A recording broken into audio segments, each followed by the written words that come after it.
Rundunar 'yan sandan jihar Kogi ta tabbatar da rasuwar wata mata malaman makaranta mai suna Maryam Usman mai shekaru 30 da haihuwa bayan ta samu raunuka sakamakon zargin dukan da mahaifin wani ɗalibi ya yi mata. Kakakin rundunar 'yan sandan jihar ASP Salihu Oyiza ta ce lamarin ya faru ne a ranar 18 ga watan Yunin shekarar 2026 a makarantar Brains Mind Nursery and Primary School da ke Ubamaka a gundumar Okpo karamar hukumar Olamoboro. A cewar 'yan sanda ana zargin wani mutum mai suna Abdullahi Isaka ya je makarantar tare da wasu mata biyu inda suka yi wa malamar duka saboda hukuncin ladabtarwa da ta yi wa ɗansa. Bayan harin an garzaya da Maryam Usman zuwa wani asibiti na Ubamaka domin ba ta agajin gaugawa, wanda daga bisani aka mayar da ita asibitin Ijo Oku da ke Okpo saboda tsananin raunukan da ta samu. Sai dai duk da kokarin da likitoci suka yi na ceto rayuwarta, Maryam ta rasu a ranar 25 ga watan Yunin shekarar 2026 da ya gabata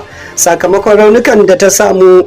Rundunar 'yan sanda ta ce ta fara bincike kan lamarin domin tabbatar da an hukunta duk wanda suke da hannu a cikin al'amarin. Isa Sani Randawa, RMC Plus.